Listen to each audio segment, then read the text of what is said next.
نحمده ونصلي على رسوله الكريم أما بعد فأعوذ بالله من الشيطان الرجيم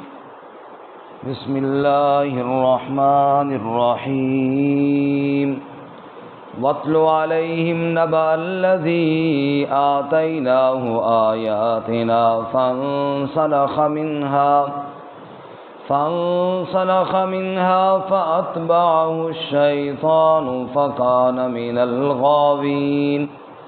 ولو شئنا لرفعناه بها ولكنه أخلد إلى الأرض واتبع هواه فمثله كمثل الكلب إن تحمل عليه يلهث أو تتركه يلهث ذلك مثل القوم الذين كذبوا بآياتنا فاقصص القصص لعلهم يتفكرون ساء مثلا القوم الذين كذبوا بآياتنا وأنفسهم كانوا يظلمون من يهد الله فهو المهتدي ومن يضلل فأولئك هم الخاسرون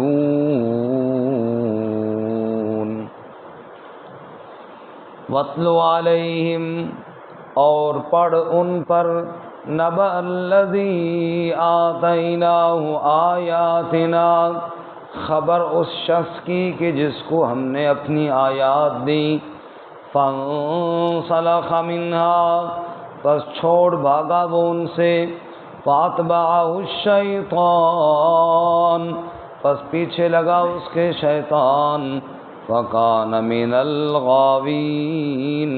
پس ہو گیا وہ گمراہوں میں سے ولو شئنا اور اگر ہم چاہتے لرفعناہ بہا ہم بلند کرتے اس کو ان کے ساتھ ولکنہ اخلد الی الارض اور لیکن وہ جھک گیا زمین کی طرف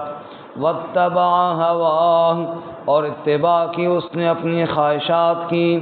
فمثلہ کمثل الکلب پس اس کی مثل کتے کی طرح ہو گئی ان تحمل علیہ یلہث اگر تم بوجھ لا دو اس پر وہ ہانپتا ہے او تترکہ یلہث یا چھوڑ دو تب بھی ہانپتا ہے ذالک مثل القوم الذین کذبوا بآیاتنا یہ مثال ہے اس قوم کی جنہوں نے جھٹلایا ہماری آیات کو فقصص القصص لعلہم یتفکرون بس بیان کر واقعات تاکہ وہ غور و فکر کریں ساء مثلا القوم الذین کذبوا بآیاتنا بہت بری ہے مثال اس قوم کی جنہوں نے جھٹلایا ہماری آیات کو وَأَنفُسَهُمْ كَانُوا يَظْلِمُونَ اور اپنی جانوں پر وہ ظلم کرتے تھے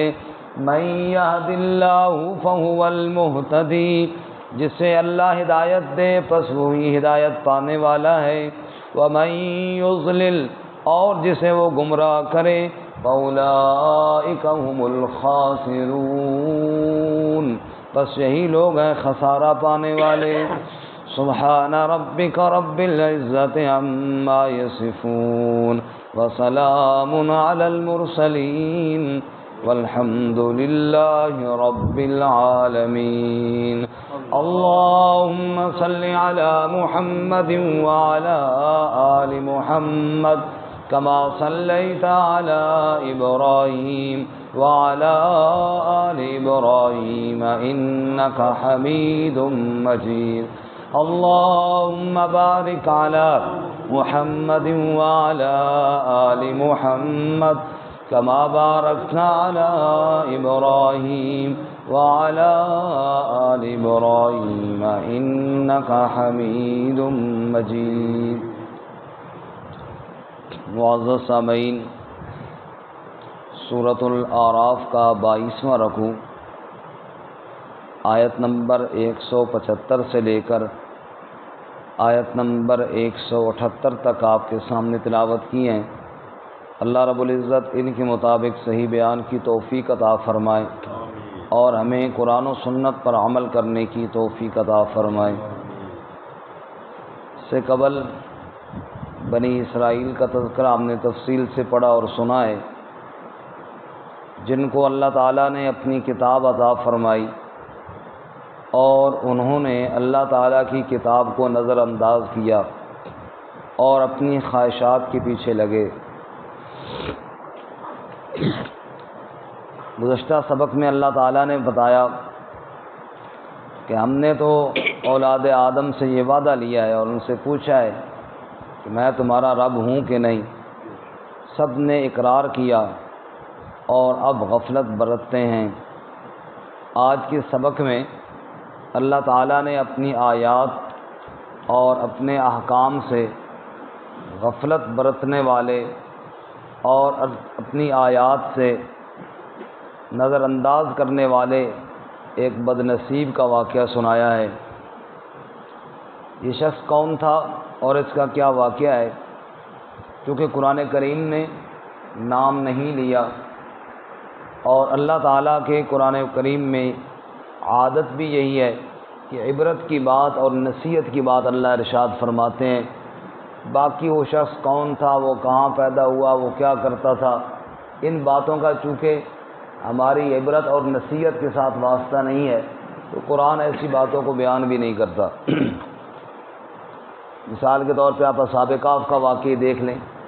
اتنا تو بتایا وہ اصحاب کہف تھے، ان کے کیا نام تھے، وہ ان کے والدین کیا تھے، وہ کرتے کیا تھے، کوئی واقعہ یہ اللہ نے تفصیل بیان نہیں فرمائی۔ بس ان کا وہ حصہ واقعے کا کہ جو ہمارے لیے فائدہ مند ہے اس کو اللہ تعالیٰ بیان کرتے ہیں۔ یہاں پر بھی مفسرین نے اگرچہ نام ذکر کیا، اکثر مفسرین نے بلعم بن باعورہ کہ بنی اسرائیل کا ایک راہب تھا، ایک بزرگ تھا، ایک پیر تھا، تاہم کوئی 100% یہ کنفرم بات نہیں کہ وہ اسی شخص کا واقعہ ہے۔ ممکن ہے کوئی اور بھی ہو سکتا ہے۔ بہرکیف ایک ایسا شخص تھا جس کو اللہ تعالیٰ نے اپنی آیات کا علم دیا تھا اور مفسرین جیسے لکھتے ہیں کہ وہ مستجاب الدعوات تھا، اسم اعظم کے ذریعے دعائیں کرتا تھا اور اس کی دعائیں بڑی جلدی قبول ہوتی تھیں اور اللہ تعالیٰ اس کے ہاتھوں کو خالی نہیں لوٹاتا تھا۔ لیکن بد نصیبی اور بدبختی اس پر غالب آئی کہ اس کے پاس لوگ گئے اور حضرت موسیٰ علیہ السلام کے مخالفین گئے اور انہوں نے کہا کہ موسیٰ ہمارے ساتھ لڑائی کر رہا ہے، تم بد دعا کرو تاکہ وہ برباد ہو جائے۔ پہلے تو اس نے انکار ہی کیا کہ وہ اللہ کا نبی ہے، میں اللہ کے نبی کے بارے میں کیسے بد دعا کر سکتا ہوں۔ برکت پھر لوگوں کی کوئی نذرانے، کوئی لالچ اور کوئی اس کی اہلیہ کی فرمائش، ان ساری باتوں کے کہنے پر اس نے سوچا کہ چلو میں بد دعا کر دوں، اللہ کے نبی کا کیا ہونا ہے۔ چنانچہ اس نے بد دعا کر دی۔ نبی کا تو کچھ نہیں ہونا تھا لیکن اس کا پیچھے کچھ نہ رہا، وہ خود برباد ہو گیا۔ بالکل اس کی یہی مثال ہے، اللہ نہ کرے نعوذ باللہ معاذ اللہ، اگر کوئی شخص یہ کہے کہ میں نبی کے بارے میں کچھ بکواس کر دوں تو نبی کا کیا ہونا ہے۔ نبی کا تو کچھ نہیں ہونا واقعتاً، لیکن جو یہ کرے گا اس کا اپنا کچھ نہیں رہے گا،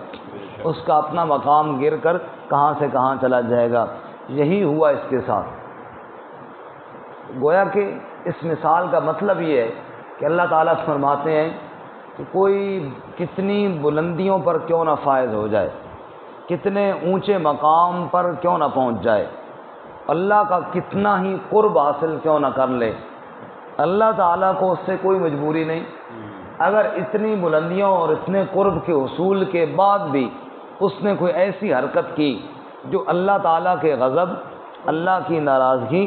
اور اللہ تعالیٰ کے غصے کو دعوت دینے والی ہوگی تو اللہ تعالیٰ کوئی پرواہ نہیں کریں گے اس کے قرب کی،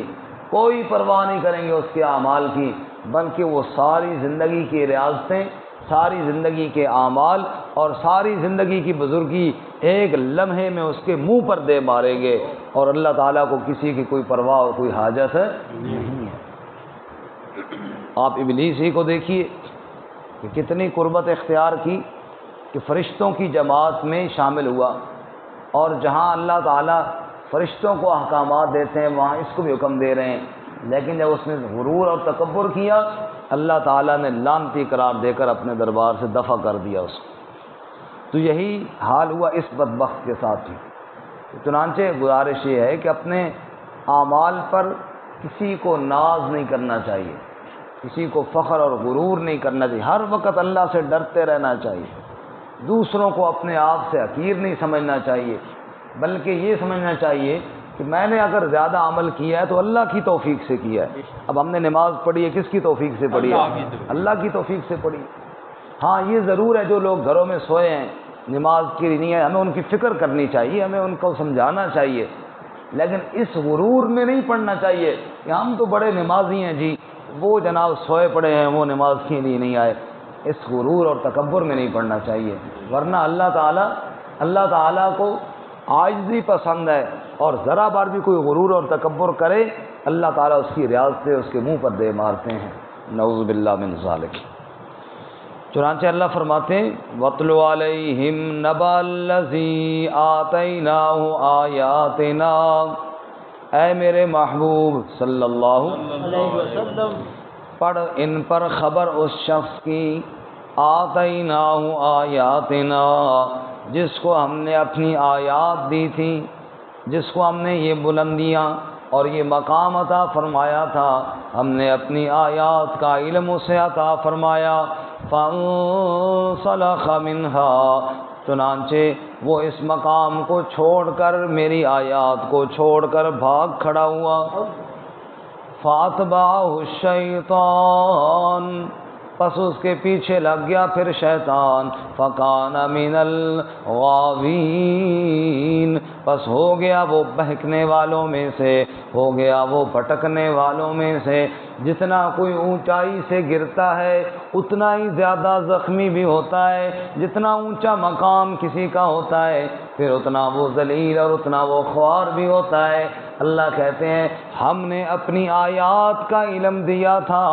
وہ بھٹک کر شیطان کے پیچھے چل پڑا، وَلَوْ شِئْنَا لَرَفَعْنَاهُ بِهَا اور اگر ہم چاہتے ہم اسے بلندیاں عطا فرماتے، ہم اسے اونچے مقام پر قائم رکھتے، وَلَكِنَّهُ أَخْلَدَ إِلَى الْأَرْضِ لیکن وہ پستی کی جانب جھک گیا، زمین کی جانب جھک گیا، یعنی پستی کی جانب جھک گیا۔ ہم نے تو اسے اونچا کرنا چاہا، ہم نے اپنی آیات کا علم دیا، ہم نے اسے بلندیوں کے ساتھ نوازنا چاہا، لیکن وہ پستیوں کی جانب جا کھڑا ہوا، واتبع ہوا اور اپنی خواہشات کی اتباع کرنے لگا۔ جو بندہ بھی اللہ کی آیات کو چھوڑ کر اپنی خواہشات کے پیچھے چلتا ہے یوں سمجھو بلندیوں سے پستیوں میں جا گرتا ہے، اور نتیجہ کیا نکلا؟ کل جو بندہ بارگاہ الہی میں ہاتھ پھیلاتا تھا اللہ اس کی دعاؤں کو رد نہیں کرتا تھا، اللہ اس کی فریادوں کو قبول کیا کرتا تھا، آج اس کی حالت کیا ہوئی؟ فَمَثَلُهُ كَمَثَلِ الْقَلْبِ فَمَثَلُهُ كَمَثَلِ الْقَلْبِ اس کی مثال کتے کی مثال بن گئی، اس کی عزت خاک میں مل گئی، اس کا مقام نیچے گر گیا۔ جس کو کل اللہ کا ولی کہتے تھے اللہ کہتے ہیں آج کتے کی طرح ہو گیا۔ ان تحمل علیہ یلہث او تترکہ یلہث مفسرین کہتے ہیں کتے کی حالت کیا ہے؟ اتنا حریص، اتنا لالچی، چلتا پھرتا بھی زمین کو سونگھ رہا ہوتا ہے، کہیں سے کوئی ہڈی مل جائے یہ اس کی حالت میں نہیں، میری آیات کو چھوڑ کر دنیا کی لالچ میں ہر طرف پھرنے لگا، کہیں سے کوئی مال پیسہ مل جائے تاکہ میرا کام بن جائے۔ حتیٰ کہ کتے کو آپ پتھر پھینکیں وہ پھر بھی شک میں ہوتا ہے شاید کسی نے ہڈی پھینکی ہے، پھر بھی جا کر پتھر کی طرف سونگنے کی کوشش کرتا ہے۔ اللہ کریم فرماتے ہیں فَمَثَلُهُ كَمَثَلِ الْقَلْبِ ہر وقت اس کی حالت جیسے ہرس اور لالچ کے ساتھ بھری ہوتی ہے ایسے ہی اس بد نصیب کی حالت بھی ہرس اور لالچ کے ساتھ بھر گئی۔ ان تحمل علیہ یلہث او تترکہ یلہث کتے کی دوسری بات یہ ہے ہر وقت زبان لٹک رہی ہوتی ہے، ہر وقت ہانپ رہا ہوتا ہے۔ باقی جانوروں کے اوپر آپ بوجھ لا دیں اور ان کے اوپر آپ سواری کریں، پھر مشکل راہوں پر چلیں، پھر جا کر وہ ہانپتے ہیں۔ کتا خیری میری اندر سے اٹھ کر آئے گا، پھر بھی ہانپتا ہوا باہر آئے گا۔ اللہ فرماتے ہیں ان تحمل علیہ یلہث او تترکہ یلہث، اس پر بوجھ لا دو تب بھی ہانپتا ہے، اس کو چھوڑ دو تب بھی ہانپتا ہے، ہر وقت زبان لٹکتی ہے، رال ٹپکتی ہے۔ اللہ کریم فرماتے ہیں میری آیات کو چھوڑ کر دنیا کی طرف جانے والا ہر وقت زبان لٹکتی ہے، ہر وقت رال ٹپکتی ہے، ہر وقت ہرس اس کے اوپر سوار رہتی ہے، یہی حشر ہوا اس بد نصیب کا۔ اللہ اپنی پکڑ سے ہم سب کو محفوظ فرمائے۔ اور جیسے کہ امام فصیح نے لکھا ہے کہ واقعتاً بھی اس کی زبان لٹک گئی، نعوذ باللہ من ذالک۔ ذالک مثل القوم الذین کذبوا بآیاتنا، یہ مثال ہے اس قوم کی جنہوں نے ہماری آیتوں کو جھٹلایا۔ اللہ کی آیتوں کو جھٹلانا کوئی معمولی جرم نہیں ہے، اللہ کے غضب کو، اللہ کے کار کو دعوت دینے والی بات ہے۔ فَقْصُصِ الْقَصَصَ لَعَلَّهُمْ يَتَفَكَّرُونَ، اے میرے محبوب صلی اللہ علیہ وسلم، فَقْصُصِ الْقَصَصَ، بیان کر قصے، بیان کر واقعات، سنا میرا بیان، لَعَلَّهُمْ يَتَفَكَّرُونَ، تاکہ وہ لوگ غور و فکر کریں، ان قصوں میں غور تو کریں، ان واقعات کو عبرت کی نگاہ سے دیکھیں، نصیحت حاصل کرنے کے لیے سنیں۔ پھر اللہ فرماتے ہیں ساء مثلا القوم الذین کذبوا بآیاتنا، اے لوگوں سنو، بہت بری مثال ہے اس قوم کی جس قوم نے میری آیتوں کو جھٹلایا۔ ابھی ہم نے پڑھا نا پچھلے رکوع میں کہ وہ قوم جس کو اللہ نے ہفتے کے دن شکار کا حکم دیا تھا، جس نے اس کو جھٹلایا، اللہ نے شکلیں تبدیل کر کے بندر بنا دیا۔ یہاں پر اللہ ایک اور شخص کا ذکر کرتے ہیں جس نے میری آیتوں کو جھٹلایا، اللہ کہتے ہیں اس کی مثال کتے کی طرح ہو گئی ہے، اور اتنا ذلیل ہوا، اتنا خوار ہوا، جتنی عزتیں پائی تھیں اللہ کی بارگاہ میں اس سے زیادہ ذلتیں وصول کر کے واپس لوٹا۔ اللہ اپنی پکڑ سے سب کی حفاظت فرمائے۔ ساء مثلا القوم، بری ہے مثال اس قوم کی، الذین کذبوا بآیاتنا، جنہوں نے ہماری آیتوں کو جھٹلایا، وانفسہم کانوا یظلمون، اور اپنی جانوں پر وہ ظلم کرتے تھے۔ اللہ کہتے ہیں جس نے میری آیات کو جھٹلایا، جس نے میری آیات کو ٹھکرایا، دنیا کی لالچ میں، دنیا کی ہرس میں، اس نے میرا تو کچھ نہیں بگاڑا بلکہ انفسہم کانوا یظلمون، اپنی جانوں پر خود ظلم کیا، اپنی عاقبت اور دنیا کو برباد کر کے رکھ دیا۔ آگے اللہ فرماتے ہیں ہدایت دینے والی تو پھر میری ہی ذات ہے۔ اللہ کی آیات کو کوئی جھٹلائے اور پھر ہدایت پائے، یہ تو ہو نہیں سکتا۔ من یہد اللہ فہو المہتدی، جسے اللہ تعالی ہدایت دے پس وہی ہدایت پانے والا ہے۔ وَمَن يُضْلِلْ، اور جسے وہ گمراہ کرے، فَأُولَٰئِكَ هُمُ الْخَاسِرُونَ، یہی لوگ خسارہ پانے والے ہیں۔ ہدایت دینے والی ذات اللہ کی ہے، اس لیے تو اللہ نے ہر روز ہمیں کہا ہے میرے سامنے کھڑے ہو کر مجھ سے ہدایت مانگو، اہدنا الصراط المستقیم، اے اللہ ہدایت کی راہ پر چلا، گمراہی کے راستے سے ہمیں بچانا۔ اللہ تعالیٰ کی مدد نہ ہو، اللہ کی رحمت نہ ہو، اللہ تعالیٰ کا خوف دل میں نہ ہو، بڑے بڑے لوگ گمراہ ہو جاتے ہیں، کامیاب وہی ہوتا ہے جس کو اللہ تعالیٰ کی رحمت مل جاتی ہے۔ اسی لیے ہدایت کی دو قسم مفسرین نے لکھی ہیں نا، ایک ارات الطریق، ایک ایصال الی المطلوب۔ ارات الطریق راہ دکھانا، اور ایصال الی المطلوب منزل تک پہنچانا۔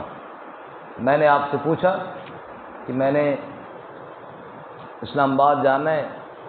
میں نے آپ پارا چوک جانا ہے، ذرا کوئی راستہ بتاؤ۔ آپ نے کہا باہر نکلو، یہ گلی میں مڑو، آگے روڈ آئے گا، چوک کی طرف جاؤ، وہاں سے گاڑی میں بیٹھو آگے اپارا آ جائے گا، راول ڈیم سے مڑ جانا، یہ آپ نے مجھے یہاں سے بیٹھے ہی سارا راستہ بتا دیا۔ اب ممکن ہے نیا بندہ بجائے ادھر مڑنے کے ادھر مڑ جائے، کئی لوگ بھول جاتے ہیں، حالانکہ پوچھ کر جاتے ہیں، تو یہ کیا ہوتا ہے، راستہ تو دکھایا، منزل تک نہیں پہنچایا، راستے میں بھٹک گیا، ادھر کی بجائے ادھر ہو گیا۔